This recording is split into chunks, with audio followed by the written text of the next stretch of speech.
Bem-vindo ao podcast Estrangeiros e Peregrinos. A mensagem de hoje será apresentada por Dennis Allen.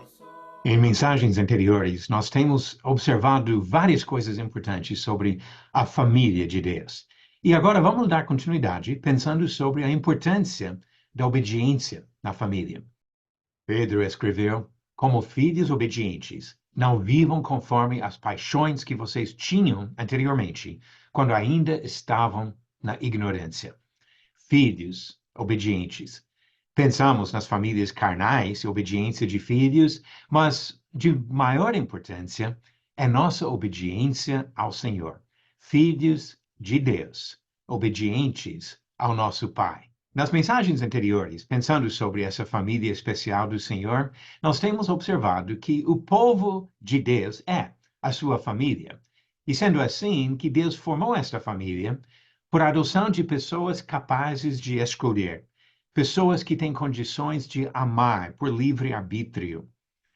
E assim, os laços criados nesta família, especialmente o que observamos nos laços entre Jesus e seus discípulos, são muito importantes.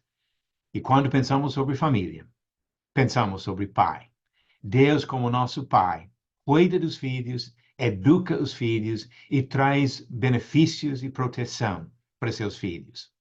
Agora, vamos para mais um ponto nisso, pensando sobre como a obediência é importante, até necessária, para uma família funcionar. E para isso, vamos iniciar com uma ilustração que vem fora da família, mas que mostra a necessidade de ordem. Comunidades precisam de ordem. Quando Deus fala sobre o governo, por meio do apóstolo Paulo, ele disse em Romanos capítulo 13, versículo 1, todo homem esteja sujeito às autoridades superiores, porque não há autoridade que não proceda de Deus, e as autoridades que existem foram por ele instituídas. A sociedade precisa de ordem. Nós temos leis para governar os cidadãos do país, como todos os outros países também têm. E há necessidade disso, de leis, de policiais para aplicar as leis, de até o sistema de justiça para determinar quando as leis são de fato desrespeitadas. Nós precisamos de ordem. E como cidadãos devemos respeitar as autoridades que governam o nosso país. Se não tivesse leis, se não tivesse como aplicar as leis, pode imaginar o caos que existiria em qualquer sociedade. Famílias também precisam de ordem, de autoridade. Em Efésios capítulo 6, Paulo falou sobre a relação de pais e filhos e deu instruções tanto para os pais como também para os filhos. Capítulo 6, versículo 1 diz: filhos, obedecei a vossos pais no Senhor, pois isto é justo. Filhos devem obedecer. E para os pais, no versículo 4, ele disse: e vós, pais, não provoqueis vossos filhos a ira, mas criai-os na disciplina e na admoestação do Senhor. Precisamos de ordem para uma família funcionar. E assim, na família de Deus, também dependemos de ordem. 1 Pedro capítulo 1, versículo 22. Pedro, isso poucos versículos depois daquela leitura que eu já fiz, no versículo 14, no versículo 22, ele diz: tendo purificado a vossa alma pela vossa obediência à verdade, tendo em vista o amor fraternal não fingido, amai-vos de coração uns aos outros ardentemente. Obediência à verdade é fundamental. Até quando pensamos sobre motivos de Jesus fazer carne e habitar entre nós na forma humana, um dos motivos é que ele demonstrou o conceito da obediência. Hebreus capítulo 5, versículos 8 e 9. Embora sendo filho, aprendeu a obediência pelas coisas que sofreu, e tendo sido aperfeiçoado, tornou-se o autor da salvação eterna para todos os que lhe obedecem. Ele foi obediente para mostrar que nós devemos ser obedientes. Famílias precisam de ordem, precisam de obediência. Pensando sobre obediência, podemos pensar em vários motivos. Por que pessoas obedecem? Eu gostaria hoje de mostrar 5 níveis de obediência por causa de 5 motivações diferentes. Não são necessariamente coisas erradas ou coisas contraditórias. Até uma coisa pode complementar a outra. Mas nós vamos observar uma certa progressão, chegando a uma obediência de pessoas que realmente desejam honrar o nosso Criador. Vamos pensar agora sobre 5 motivações diferentes para nos levar à obediência. Vamos começar com uma forma de obediência por obrigação. Pessoas forçadas por escravidão a serem obedientes. Escravos eram subordinados aos seus senhores. Na época do Novo Testamento, sob a lei romana, os donos tinham domínio total sobre a vida dos escravos. Um escravo desobediente poderia ser torturado, espancado, até morto. Tinha que obedecer ao seu senhor. E assim, quando pensamos sobre escravidão, voltamos ainda antes disso para lembrar dos próprios israelitas, sofrendo sob domínio dos egípcios numa certa tirania. Olha o que diz Êxodo capítulo 1, que explica o contexto em que Moisés nasceu. Êxodo capítulo 1, começando no versículo 11, diz: E os egípcios puseram sobre eles feitores de obras para os afligirem com suas cargas. E os israelitas edificaram a Faraó a cidade de celeiros, Pitom e Ramassés. Mas quanto mais os afligiam, tanto mais se multiplicavam, e tanto mais se espalhavam, de maneira que se inquietavam por causa dos filhos de Israel.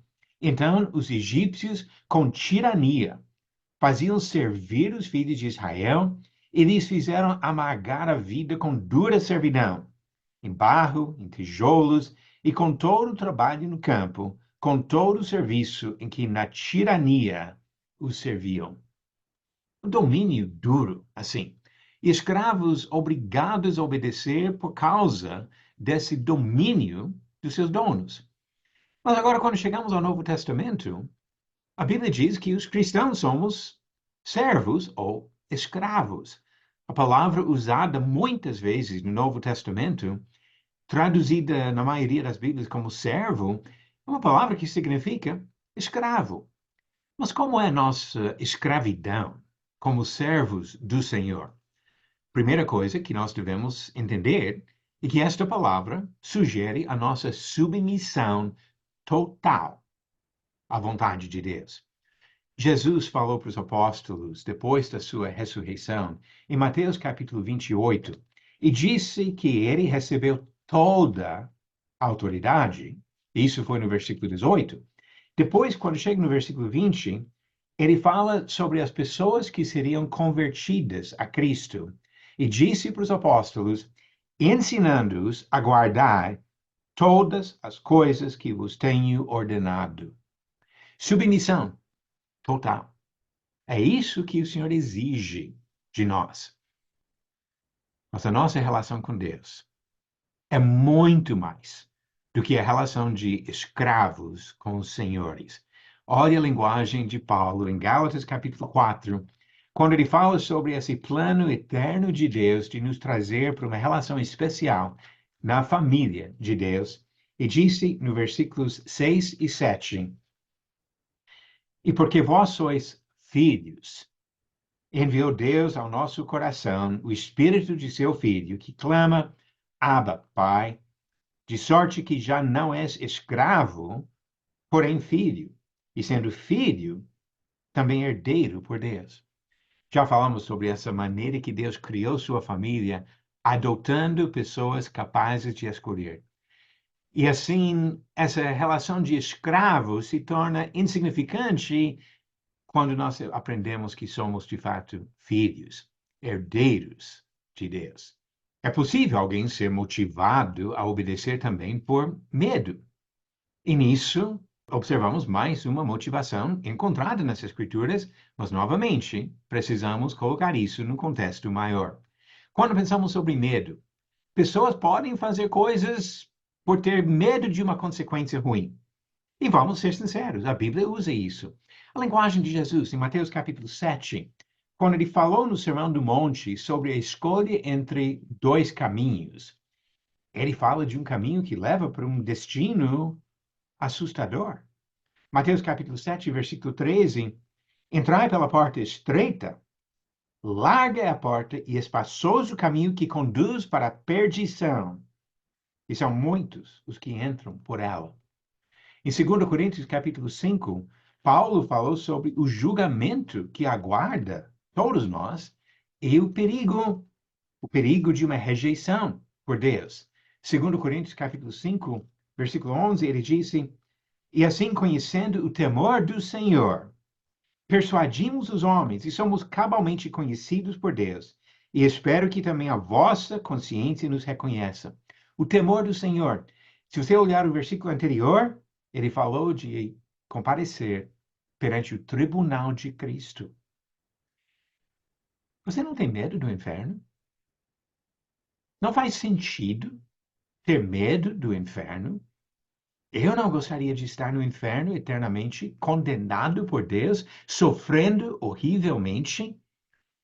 E, embora muitas pessoas hoje não querem nem pensar sobre o inferno, devemos lembrar que Jesus falou mais do que qualquer outra pessoa sobre o inferno.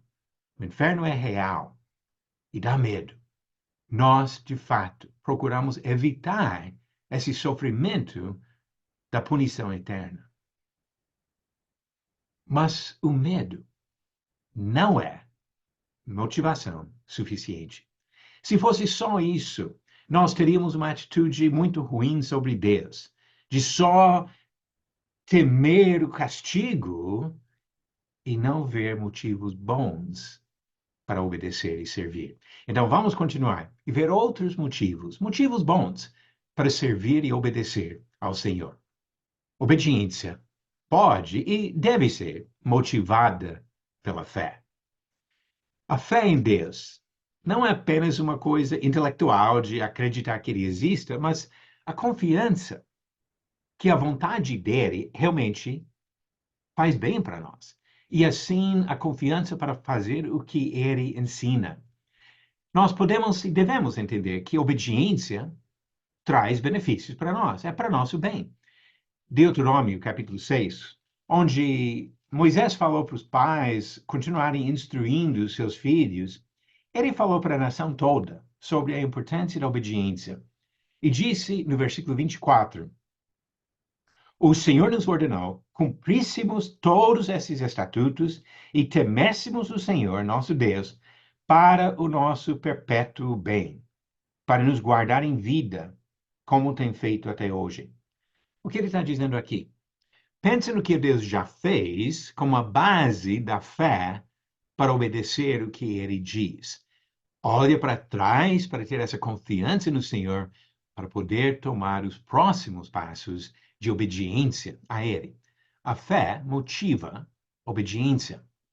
E também observamos isso pensando na realidade, que muitas vezes pode ser difícil obedecer. E obediência pode até exigir de nós sacrifícios difíceis. Olha a linguagem em Mateus capítulo 10, onde Jesus ensinou sobre a importância de servir e até de fazer sacrifício. Ele disse, versículo 21, um irmão entregará à morte outro irmão, e o pai ao filho. Filhos haverá que se levantarão contra os progenitores e os matarão. Ele está falando aqui sobre o contexto de servir ao Senhor e como pode causar conflito familiar, até o ponto, talvez, de dentro da própria família alguém se tornar contra os irmãos ou os pais. E no mesmo capítulo, versículo 28, ele disse: Não temais os que matam o corpo e não podem matar a alma. Temei antes aquele que pode fazer perecer no inferno tanto a alma como o corpo. O que ele está dizendo aqui? O sacrifício da obediência pode levar à morte. A morte física do corpo. Mas ele diz que não devemos temer isso, a morte do corpo. Devemos pensar na vida eterna, na presença do Senhor. A obediência, por fé, por confiar em Deus e sua fidelidade, é muito importante. Mas tem mais. tem outros motivos bons para ser filho obediente ao Senhor. Deus também usa as promessas de recompensa para motivar a nossa obediência. Não é muito diferente do que acontece em muitas famílias, onde os pais podem oferecer alguma recompensa se o filho for obediente. Nós também esperamos a recompensa que Deus oferece para nós.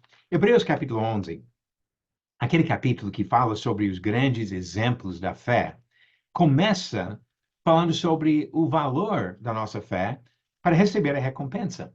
Diz, versículo 1, ora, a fé é a certeza de coisas que se esperam, a convicção de fatos que se não veem.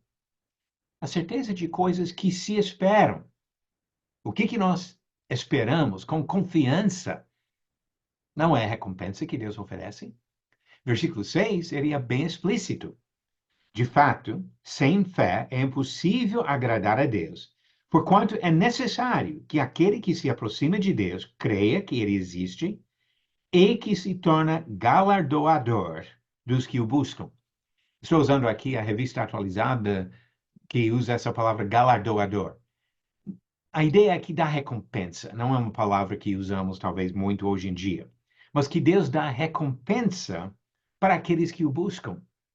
A promessa de recompensa faz parte da motivação que encontramos nas Escrituras para servir a Deus. Mas não é só isso. Ainda falta alguma coisa. O que mais pode e deve motivar a nossa obediência?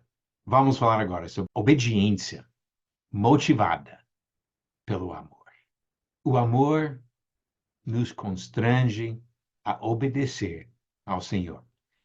Não apenas porque sabemos que Deus é fiel, ou que Ele promete recompensa, ou queremos evitar castigo, ou sentimos obrigados a fazer alguma coisa, mas de fato, o desejo de agradar a Deus, porque Ele nos ama.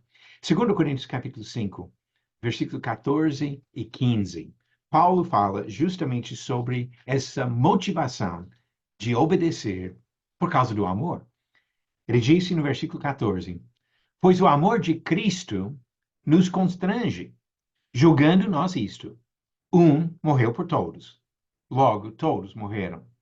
E ele morreu por todos, para que os que vivem não vivam mais para si mesmos, mas para aquele que por eles morreu e ressuscitou. Que a vida não seria mais egoísta. Não é só evitar castigo porque nós vamos sofrer. Nem só buscar recompensa porque nós vamos receber benefício. Constrangidos pelo amor de Cristo, nós demonstramos o amor em nosso serviço a Ele. E assim, essa obediência se torna o resultado natural do amor. Não uma coisa feita por obrigação, mas por realmente amar o próprio Senhor. João 14, versículo 23, Jesus disse, se alguém me ama, guardará a minha palavra, e meu Pai o amará, e viremos para ele, e faremos nele morada. Se alguém me ama, guardará a minha palavra. Obediência é o resultado natural do amor. O amor se torna o melhor motivo de todos para nossa obediência ao Senhor. E quando pensamos nesse sentido, observamos também que a ideia não é de fazer apenas um mínimo. Quando nós temos medo de castigo, talvez vamos fazer o mínimo para evitar a consequência. Quando nós desejamos uma recompensa, talvez vamos tentar fazer o mínimo para alcançar o objetivo. Mas quando nós amamos, não vamos fazer apenas o mínimo. E não vamos fazer somente visando alguma recompensa, mas vamos agir por amor. Não é só para ganhar benefícios, não é só para evitar algum castigo, mas serviço ao Senhor motivado por verdadeiro amor. E assim, o ponto é de agir para agradar a Deus, para servir e honrar o nosso Criador e nosso Redentor, Ele nos amou tanto que Deus deu seu Filho unigênito. Jesus nos amou tanto que sofreu ao longo desta vida e sofreu na cruz por nós. Ele não merece nosso amor demonstrado na obediência. O que nós temos observado nesses 5 motivos para a obediência é um processo de amadurecer. Talvez nós começamos sentindo obrigados a obedecer, mas queremos fazer mais do que isso. Pode ser que passamos por essa fase de sentir medo de consequência. Há uma coisa válida, uma coisa que o próprio Senhor usou para motivar obediência, mas não é o suficiente. A fé em Deus, como nós também podemos confiar em certas pessoas, podemos, sem dúvida alguma, confiar em Deus. E assim, ser obediente simplesmente por acreditar que Deus existe, mesmo se não tivesse nenhuma recompensa, nenhum perigo de castigo. Faria todo sentido respeitar e obedecer o Criador. Mas temos a esperança da recompensa, porque Deus é bom.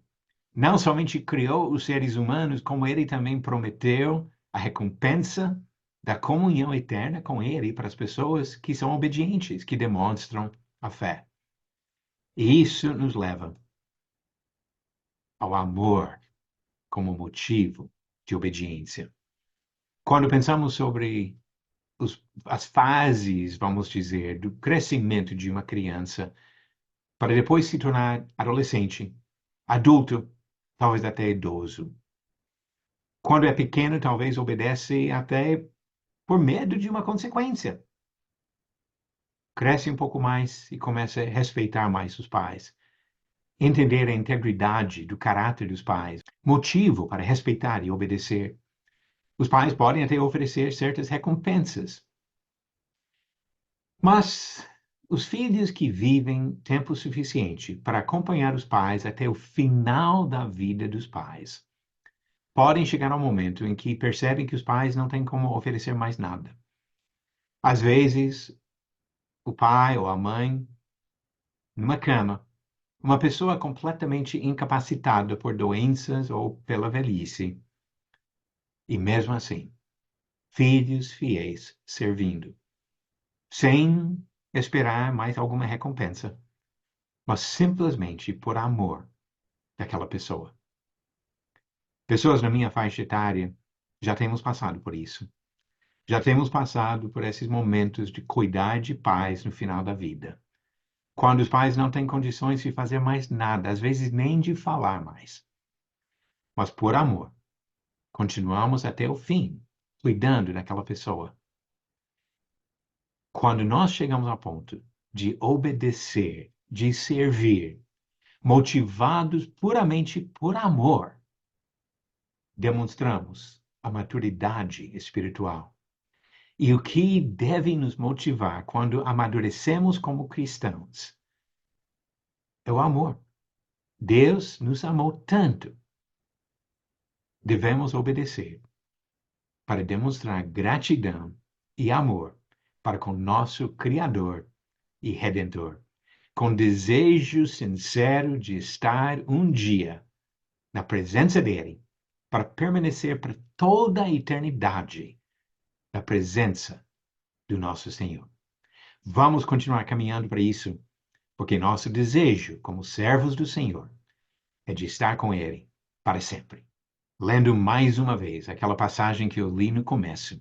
Como filhos obedientes, não vivam conforme as paixões que vocês tinham anteriormente, quando ainda estavam na ignorância.